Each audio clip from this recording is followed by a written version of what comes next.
A paz de Cristo. Espero que essa mensagem possa abençoar a sua vida e nos ajude a levar a palavra, se inscrevendo no canal, ativando o sino de notificação, deixando o seu like, fazendo o seu comentário e compartilhando o vídeo, para que possamos atingir o maior número de pessoas, tá ok? Fiquem com Deus. Reverendo. Levanta a mão, não estou lhe vendo, está aqui. Eu gostaria, na verdade é uma dúvida, eu gostaria de saber as divergências das igrejas pentecostais, não pentecostais e neopentecostais. Tá bom.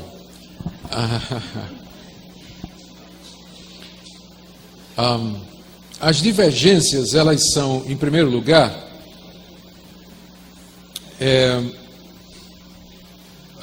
a diferença mais importante tem a ver com a questão do culto.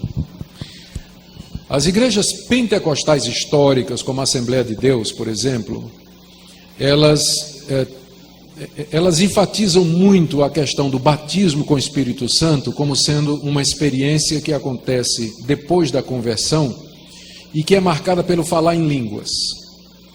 Enfatiza muito a batalha espiritual, possessão demoníaca, expulsão de demônios.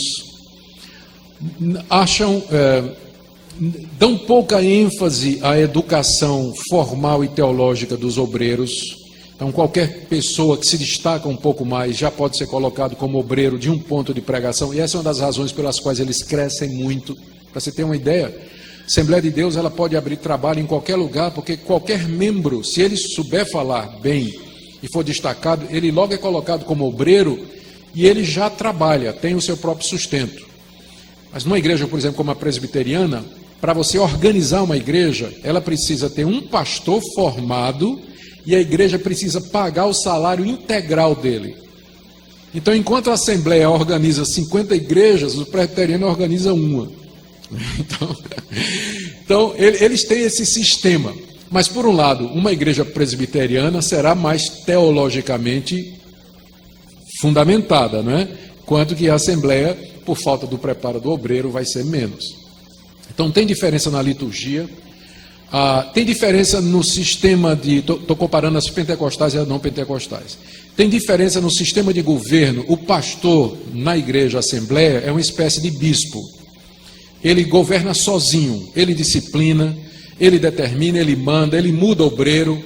Nas igrejas tradicionais, como batistas e presbiterianas, o pastor não manda na igreja. Quem manda na igreja é a Assembleia. Então a Assembleia é quem exclui membros, quem chama pastor, que bota pastor para fora, que troca pastor, que decide o orçamento da igreja, que diz para onde vai o dinheiro, onde vamos abrir uma igreja, onde não vamos. Na Assembleia quem decide é o pastor, que funciona como uma espécie de bispo. Eles têm muito mais autoridade.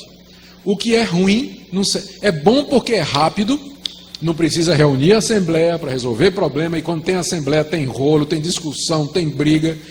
Na Assembleia não, o pastor resolve, e está resolvido, a palavra dele é lei, é rápido, só que nunca deve ficar na mão de um homem só, porque se esse homem errar, quem é que vai corrigir ele?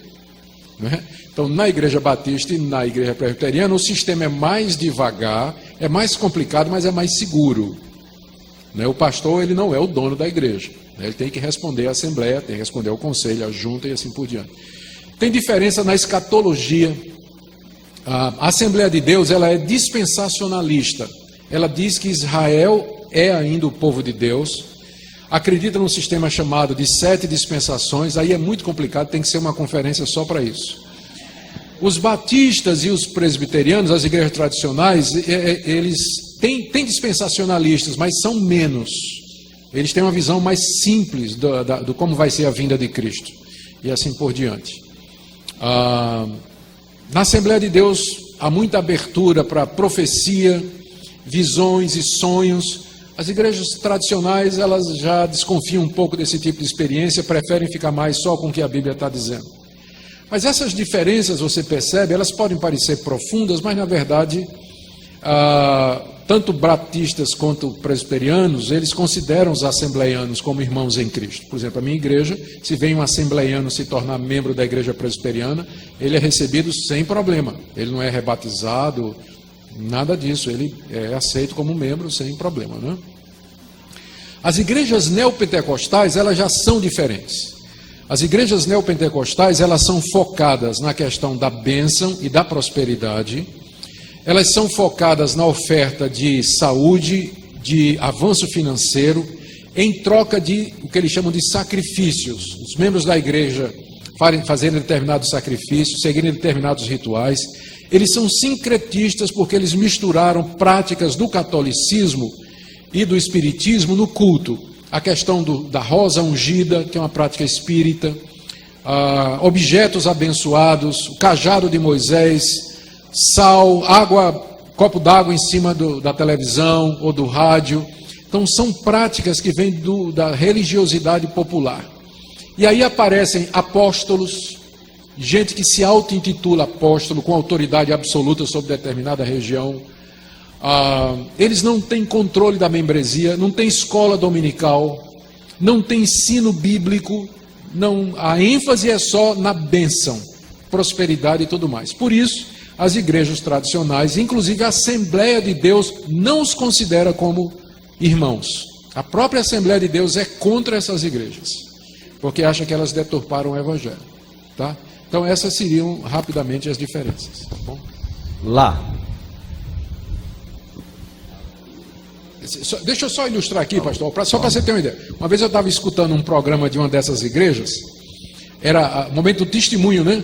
Aí o obreiro dizendo, vamos ouvir aqui os testemunhos. Irmã, conta a benção. Aí a irmã diz, olha, pastor, eu estava muito doente, fiz a oração dos 318 homens de fé, fiquei bom, estou saradinho aqui, oh, glória a Deus, amém. Irmão, conta a benção. Olha, pastor, meu negócio estava arruinado, eu comprei o cajado de Moisés, fiz as 7 semanas dos 7 homens de Deus e tal, bati assim no carro que eu queria, Deus me deu aquele carro, só felicidade. Oh, aleluia, conta a benção. Aí vem uma velhinha, eu vendo. Irmã, conta a benção. Diz, pastor, Jesus perdoou meus pecados. Jesus me salvou, pastor. Oh, minha irmã, glória a Deus. Agora conta a benção, conta a benção. Eu vi.